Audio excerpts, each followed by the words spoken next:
L'Évangile selon Jean, chapitre 1, versets 1 à 18. Au commencement, la parole existait déjà. La parole était avec Dieu et la parole était Dieu. Elle était au commencement avec Dieu. Tout a été fait par elle et rien de ce qui a été fait n'a été fait sans elle. En elle, il y avait la vie et cette vie était la lumière des êtres humains. La lumière brille dans les ténèbres et les ténèbres ne l'ont pas accueillie. Il y eut un homme envoyé par Dieu, son nom était Jean. Il vint comme témoin pour rendre témoignage à la lumière, afin que tous croient par lui.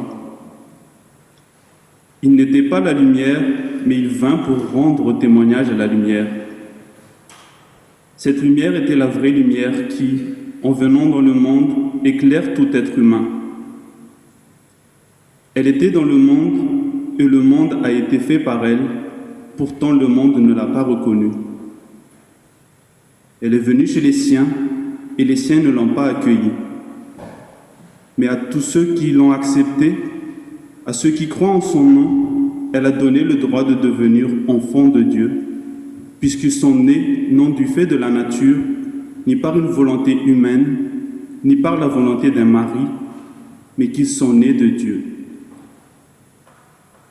Et la parole s'est faite homme, elle a habité parmi nous, pleine de grâce et de vérité, et nous avons contemplé sa gloire, une gloire comme celle du Fils unique venu du Père.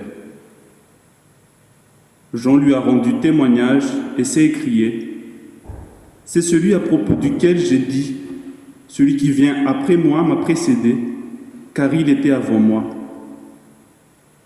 Nous avons tous reçu de sa plénitude et grâce sur grâce. En effet, la loi a été donnée à travers Moïse, mais la grâce et la vérité sont venues à travers Jésus-Christ. Personne n'a jamais vu Dieu, Dieu le Fils unique, qui est dans l'intimité du Père, est celui qui l'a fait connaître.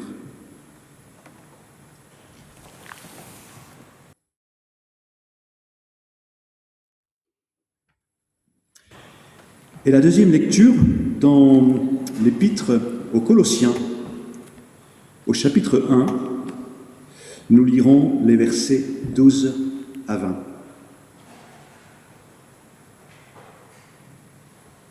Vous exprimerez votre reconnaissance au Père qui nous a rendus capables de prendre part à l'héritage des saints dans la lumière.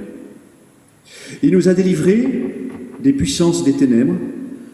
Il nous a transportés dans le royaume de son Fils bien-aimé, en qui nous sommes rachetés, pardonnés de nos péchés. Le Fils est l'image du Dieu invisible, le premier-né de toute la création.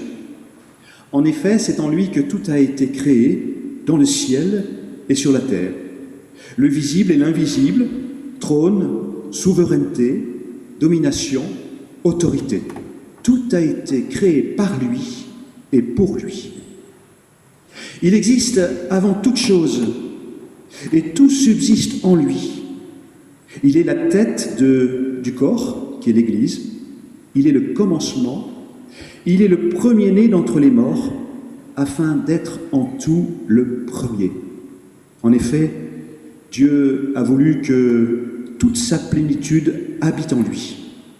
Il a voulu par Christ tout réconcilier avec lui-même, aussi bien ce qui est sur la terre que ce qui est dans le ciel, en faisant la paix à travers lui et par son sang versé sur la croix.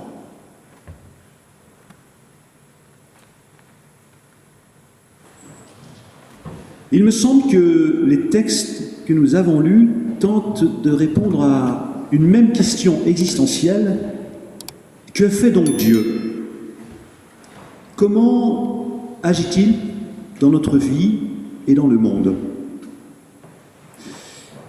Et cette question peut se poser à différents moments de notre vie, en particulier peut-être dans ces moments où nous avons le sentiment que Dieu ne fait rien, parce que son action ne se voit pas à l'œil nu, parce que son projet nous semble indéchiffrable.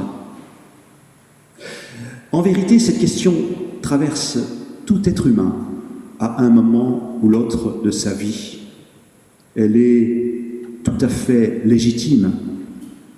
D'ailleurs, cette question traverse aussi toute la Bible. Je ne compte pas le nombre de textes bibliques qui se font l'écho de cette interrogation. Que fait Dieu dans ma vie? Que fait Dieu dans le monde? Cette interrogation, oui, est très fréquente, qu'elle s'exprime dans la colère ou par la révolte, ou qu'elle s'exprime avec découragement ou résignation. Par exemple, cette question obsède Job. Job qui se trouve en prise avec toute une série de malheurs qui l'assaillent, de souffrances qui le tourmentent. Et selon toute vraisemblance, cette question habite aussi les chrétiens de Colosse auxquels l'apôtre rédige cette lettre dont nous avons lu un extrait à l'instant. Que fait donc Dieu dans notre monde? Certains chrétiens de Colosse, influents dans l'Église, prétendaient détenir la connaissance, la pleine connaissance de Dieu. Ils se croyaient dotés d'une sagesse supérieure à la moyenne. Alors, est-ce qu'ils avaient mieux étudié la Torah que les autres? Est-ce qu'ils étaient plus cultivés? Est-ce qu'ils s'adonnaient à des rites ésotériques accessibles seulement à ceux qui avaient suivi un long parcours d'initiation? C'est possible, c'est fort possible, et même c'est probable. En fait, l'apôtre ne nous le dit pas précisément, mais on devine entre les lignes que l'apôtre écrit à une communauté traversée de fortes tensions, peut-être même menacée de se diviser, probablement parce que les uns se croyaient supérieurs aux autres, en tout cas mieux outillés, mieux équipés que les autres pour percer les mystères de Dieu. Oui, ils devaient se prévaloir de leur sagesse et se placer au-dessus du commun des mortels, en revendiquant une autorité venue d'en haut et en instituant toute une hiérarchie de pouvoir, toute une série d'intermédiaires entre les humains et Dieu. Des puissances supérieures auxquelles ils prétendaient accéder, eux seuls pouvant gravir les échelons de cette échelle qui va de la terre au ciel. À défaut de voir Dieu descendre jusqu'à nous, pensait-il, c'est à nous de nous élever jusqu'à lui. Et c'est pour cela que l'apôtre Paul, dans cette confession de foi, réhabilite Jésus-Christ. Vous l'avez entendu. Il le remet à la première place. Il proclame que Jésus-Christ est le premier-né de toute la création, le commencement du monde, qu'il est au-dessus de toutes les autorités, toutes les puissances du ciel et de la terre. Et si l'apôtre insiste tant sur la prééminence de Jésus-Christ, en affirmant à plusieurs reprises que c'est lui le premier, eh bien c'est parce qu'il a été détrôné, il a été relégué, laissé de côté par certains chrétiens de la communauté de Colosse. Et il a été laissé de côté au profit d'autres puissances qui, elles, sont plus séduisantes, plus flatteuses peut-être. Ainsi, on comprend bien l'intention de l'apôtre, replacer Jésus-Christ en premier. Mais voilà, de là à affirmer que c'est par lui que tout a été créé, c'est par Jésus-Christ que les réalités visibles et invisibles existent, ça, je trouve, c'est un peu fort en café. Cela étonne, cela heurte l'esprit. En effet, on a du mal à imaginer, on a du mal à concevoir qu'à partir de ce petit bout d'homme du nom de Jésus, issu d'un homme et d'une femme de Nazareth, de conditions très modeste. Oui, on a du mal à imaginer, à concevoir qu'il soit l'origine de tout, et que c'est par lui que le monde a été créé. Comment, lui qui est arrivé au monde il y a seulement 2000 ans, comment pourrait-il être l'origine de la vie sur Terre? Comment pourrait-il être le principe créateur de l'ensemble des êtres vivants, de la délicate fougère jusqu'aux humains, en passant par les cèdres majestueux, les animaux, des plus petits aux plus grands? Oui, comment cet être fragile, né dans une étable, pendu sur une croix, comment peut-il être celui par lequel l'univers existe depuis le commencement? Il y a là un paradoxe qui heurte nos esprits rationnels et qui va à l'encontre de nos logiques humaines. Et cependant, l'apôtre n'est pas le seul à affirmer cela. On trouve dans le Nouveau Testament d'autres auteurs, d'autres écrits qui affirment la préexistence de Jésus. J'y reviendrai. Mais alors, comment comprendre cela? Je vous propose plusieurs clés d'interprétation. Première clé d'interprétation, ne pas se tromper de genre littéraire. En effet, nous ne sommes pas en présence d'un énoncé scientifique ici, mais d'un poème.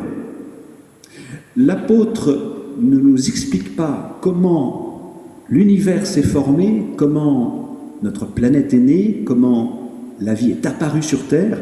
Non, il ne répond pas à la question du comment, il répond à la question du pourquoi. Il répond à la question du sens.